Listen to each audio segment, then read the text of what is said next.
One bit I wanted to, I did see a really cool a couple of lines about it, but right now is the most strategic window we've seen in a long time to secure the best property your budget allows.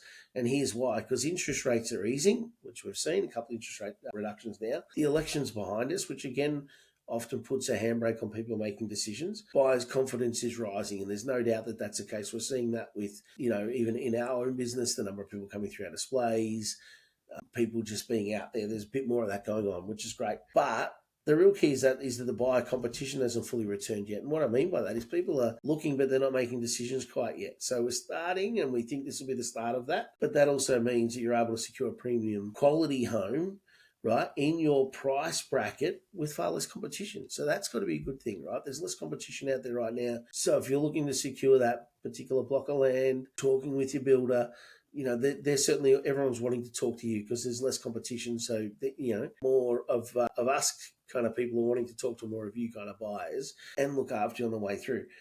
But that window's closing fast, and we're already seeing that. Some of the land developers are taking away some of the land rebates, and as we move more towards the mid-year, more and more buyers we expect will enter the market.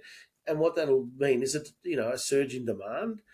And what that's going to mean is that you're going to be competing more with others. And as that competition increases, then the availability of discounts and the availability of land out there is going to dry up. So there's going to be, more competition, which is going to force you to potentially have to settle for a lesser property, right? You're gonna have to go and maybe move down the road from your ideal location because you won't be able to afford it as that competition creeps in. Or worse, you're going to pay even more for less. So where you were getting a 400 square meter block of land, you might only be able to get a 350 at that same price. Where you were able to get a 25 square home, you might only be able to get a 23 square home because there won't be the same level of discounts available. So if you act now, you're not just buying property, you're buying ahead of the curve, and I think that's the real key, right? It's a smarter move financially and strategically. So I think there's some fair bit in that, to take away, but you've got to be taking action now if you want to get the best deal.